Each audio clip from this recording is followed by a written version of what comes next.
Some official news dropped from the producer of Sparking Zero that actually has me kind of surprised. I'm not gonna lie, I didn't consider this game would even have a ranked mode for online PvP matches, but there is, in fact, there will be a ranked mode for this game. And while many characters in general won't be balanced, we saw this confirmed the other day saying that Hercule, for example, would be having a tough time going up against Gogeta. They found a way to balance the teams for ranked by repurposing an old system they already had before in Budokai Tenkaichi 3 from all the way back in 2007. And for all the latest when it comes to Dragon Ball Sparking, because there's a lot of news coming up, and even though this article that we're about to read was from a couple days ago, there's still so many things to cover and talk about that this is seemingly endless when it comes to updates for this game. So hit that subscribe button and notification bell so you can stay up to date and help raise that 38% even higher, guys. We are almost above 50%. Now, with that being said, let's get into this video. So this bit of information actually comes from Games Radar. Shoutouts to Games Radar, but the headline reads, Dragon Ball Sparking Zero is delightfully unbalanced and definitely not an esports game. So the devs did have to find a way to find a unique approach to ranked online. You basically won't be able to roll in ranked matches with a full team of overpowered characters. Sparking Zero's producer admits that there are many questions about the balance of Spike Chunsoft's upcoming Budokai Tenkaichi revival when it comes to its online ranked mode. But the developers have utilized a unique system to try to make things as fair as possible. It is unique, but it was also in the games previously. Speaking to Games Radar in an interview during Summer Games Fest 2024, we asked the producer about the online modes that fighting game enthusiasts will have to look forward to, which he tells us that we'll be able to play with friends online and both enjoy casual and ranked matches. When speaking about the ranked matches specifically, however, he states that Sparking Zero is definitely not an esports game like Fighters, but we still want to bring balance to the fights. So to do so, the devs have implemented what the producer describes as a system of costs. As you know, this is a team versus fighting game because you could choose up to 5 characters on your team. So the way that we found to bring balance to the game is to go with a system of cost, basically explaining in one team you will have a determined cost, let's say 30 for example, and each of the characters would have their own cost as well. So you need to build a team that will not exceed or have more than 30 costs, otherwise you just can't play. That is the way we balance the game, meaning that in one team you cannot choose just 3 or 5 of the most powerful characters. You will have to find a good balance in your team. The most powerful characters will have a high cost and the weakest characters will have a low cost. And they actually did a pretty solid comparison right here. This is kind of funny. I think a lot of people have seen this type of meme template format or whatever on social media, but basically it sounds a whole lot like those shareable social media pictures that makes you choose your ideal selection of a dream video game remake or sequel, giving you an imaginary $20 to spend on the titles ranging between $5 to $1 depending on how popular they are.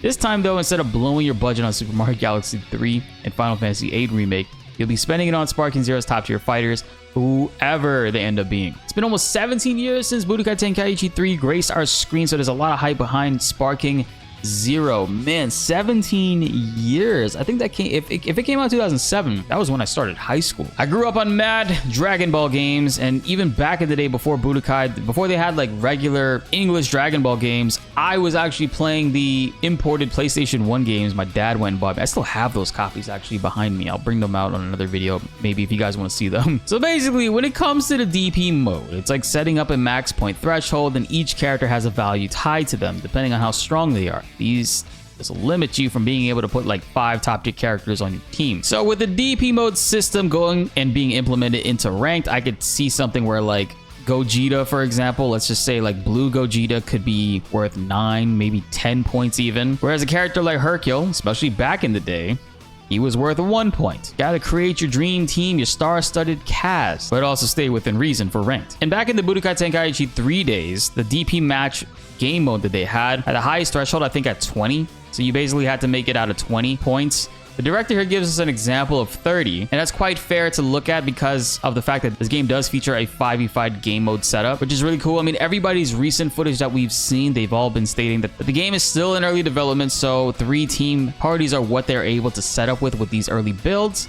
But eventually, of course, the 5 matches will be able to be implemented too. And not only that, they seem to have only 3 health bars right now in this early build, but you eventually can see characters crossing over into the 7 health bars. So keep that in mind. Balancing and just things relating to the game all around will be different upon release. Even the character select screen might even change. They're already doing things like tweaking the camera and improving the color in a lot of ways too. So over the next few weeks, couple months, until the game releases, we're going to be seeing all kinds of different changes that they've already implemented on their end, while we hopefully get more opportunities to see more gameplay. I mean, online right now, everybody's uploading gameplay. It's just non-stop. No matter what region it is you're looking at, everybody's looking at the gameplay and consuming everything that's possible. I'm happy to see more Piccolo gameplay. Dr. Gero was a breath of fresh air to see, and actually Burter was much nicer than I imagined him being. Android 17 for sure, but I want to see more of adult or teenage Gohan. I know eventually we're gonna get the beast mode Gohan with Piccolo's new form to go as well, and I can't wait to hear the characters' interactions with those forms, like if Goku and Vegeta and any other characters really have unique dialogue towards Gohan in that form. I want to see it. It almost for sure will be some DLC added later on into the game. I don't know if it'll be something that we have to pay for or if it'll be free. Hopefully it will be free. But a game like this has lots of content to offer, especially since arena fighters have come a long way and seemingly have left behind that old school nature of making every single character essentially play very similar. So with this new ranking system and the fact that it is 5v5 matches, I can already see crazy fun content ideas. I know we got the RDC World versus like Rhyme Style C Reacts crew. That for sure is going to be a thing. Crew battles are all the more possible, man. 5v5 is just such a big game changer and a wild dynamic. I doubt that they would use the DP match like settings for that. I feel like that being a ranked mode thing is only for like a 1v1 type of setup in a way where it's one player versus another player, whereas the 5v5 matches would be really cool to see each individual person in a tag style format being able to play with each other. Eventually, I hope. I don't think that is going to be the case though. I would love nothing more than for eventually for the game to be able to do the 5v5 game mode where each individual person controls a character on the team. That's not going to happen. I don't think that is going to be anything that the devs will officially be releasing.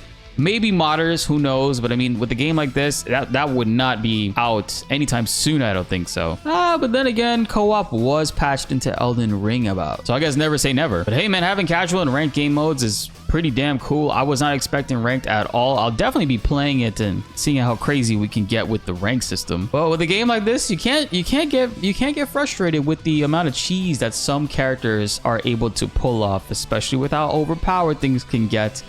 Good to just keep you cool and learn and keep moving on, man. Especially if you're getting clapped up by Hercule. That just means that player is good. It's gonna be me. I'm learning Hercule. The good news just keeps on rolling by, guys. I can't wait to see what else next we might have missed in the crazy media storm frenzy over the last week and a half talking about Dragon Ball Sparking. And as time goes on, we are less than 4 months away from this game officially being here for us to play. And before you know it, that is actually rolling on by, guys. Trust me. So I want to hear what you guys think. Comment down below who's going to be in your team of 5 in Sparking 0. Comment below. Let's get a discussion going. Be sure to like the video if you enjoyed and subscribe if you are new. More Sparking 0 videos are on the way and you don't want to miss them. My name is BltzZ and thanks for watching.